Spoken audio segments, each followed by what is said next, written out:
महिला reservation bill आएगा। हाँ। और महिला रिजर्वेशन बिल 33% बिल अगर उनको रिजर्वेशन देना है, जो हमारी सरकार ने आदरणीय मोदी जी के नेतृत्व में जो डिसीजन लिया है, तो उसके लिए तो सीट बनाना ही पड़ेगा। तो इसमें जो होगा बिल आने के बाद पता चलेगा, अभी तो पता नहीं मुझे कुछ। सुबह वुमेन बिल तो पहले ही पास कर दिया गया है 2023 में, सर्वसम्मति से किया गया है। और इस समय जब चुनाव चल रहे हैं, 40 तमिलनाडु के और 42 बंगाल के एमपी इलेक्शन में हैं, यानी कि आप ये समझें कि 82 MPs out of 543 MPs busy हैं। तो क्या ऐसी जल्दी थी? सिर्फ ये राजनीति का खेल खेल रहे हैं, गंदी राजनीति कर रहे हैं, उसके अलावा दूसरा कोई काम नहीं कर रहे। महिला रिजर्वेशन बिल आएगा। हाँ। और महिला रिजर्वेशन बिल 33% बिल अगर उनको रिजर्वेशन देना है, जो हमारी सरकार ने आदरणीय मोदी जी के नेतृत्व में जो डिसीजन लिया है, तो उसके लिए तो सीट बनाना ही पड़ेगा। तो इसमें जो होगा बिल आने के बाद पता चलेगा, अभी तो पता नहीं मुझे कुछ। सुबह सुबह सोशल मीडिया पे मुख्यमंत्री ममता बनर्जी ट्वीट कर रही हैं और बता रही हैं कि दिल्ली से केंद्रीय लोग आ रहे हैं और यहाँ पर जो वोटर अधिकार है वो छीनने की कोशिश कर रहे पश्चिम हैं। बंगाल भारत का हिस्सा है और इसमें भारत के प्रधानमंत्री भारत के किसी भी हिस्से का लोग जब मर्जी हो, जितने बार मर्जी हो, वो तब आएंगे।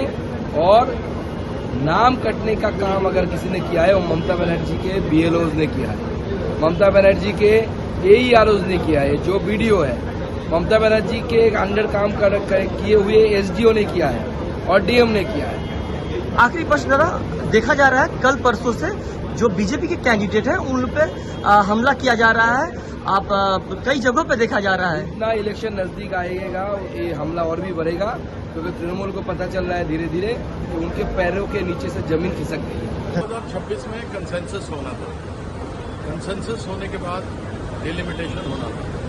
और वुमेन बिल तो पहले ही पास कर दिया गया है 2023 में, सर्वसम्मति से किया गया है। और इस समय जब चुनाव चल रहे हैं, 40 तमिलनाडु के और 42 बंगाल के एमपी इलेक्शन में हैं, यानी कि आप ये समझें कि 82 MPs out of 543 MPs busy हैं। तो क्या ऐसी जल्दी थी? सिर्फ ये राजनीति का खेल खेल रहे हैं, गंदी राजनीति कर रहे हैं, उसके अलावा दूसरा कोई काम नहीं कर रहे। और बार बार देखा जा रहा है कि प्रधानमंत्री स्वास्थ्य मंत्री आ रहा है इधर रैली करने के लिए।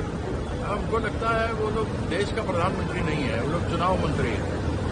जैसे बरसात में जब वृष्टि होता है तो बेंग निकलता है, डर डर करता है, वैसे ही 5 साल में एक बार इलेक्शन होता है तो ये लोग इलेक्शन का बेंग है। उस समय आता है, डर डर करता है, फिर गायब हो जाता है।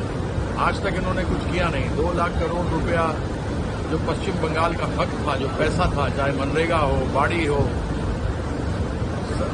समग्र शिक्षा हो, उसके अलावा अन्य जितने भी पेंशन के हो, उन सबों का पैसा इन लोगों ने दबा के रखा हुआ है। ये तो अन्याय कर रहे हैं। लेकिन अकेली एक ही लीडर है जो लड़ सकती है और बनेंगी प्रधानमंत्री। और वही आज सुबह में मुख्यमंत्री ममता बनर्जी आज ने सोशल मीडिया में ट्वीट किया और कहा उन्होंने कि केंद्र से जो शक्ति आ रही है बंगाल में, डेमोक्रेसी और क्या नाम है, वोटर अधिकार छीनने की कोशिश कर रहे हैं। उन्होंने छीना है। ये इलेक्शन कमीशन ऑफ इंडिया नहीं, बीजेपी कमीशन ऑफ इंडिया है। ये ज्ञानेश कुमार नहीं, वैनेश कुमार है। लोगों का जो लोकतांत्रिक हक है वोट करने का, वो भी काट दिया। 60 लाख हिंदू हैं, 30 लाख मुसलमान हैं, क्या इन सबों को उठा करके बांग्लादेश भेजेंगे? क्या देश में रहने वाले नागरिक, वो किसी जाति, संप्रदाय, मजहब से आते हों, वो देश के नागरिक हैं? एक भी नाम इन्होंने बताया कि कौन घुसपैठिया है? यह केवल अपनी ओर से यही प्रयास करें कि बंगाल जीते, लेकिन ये बेचारे मुंगेरी लाल के हसीन सपने देख रहे हैं। जिंदगी में ये कभी चुनाव यहां जीत नहीं सकते। ममता बंदोपाध्याय को लोगों के दिल से आप नहीं निकाल सकते।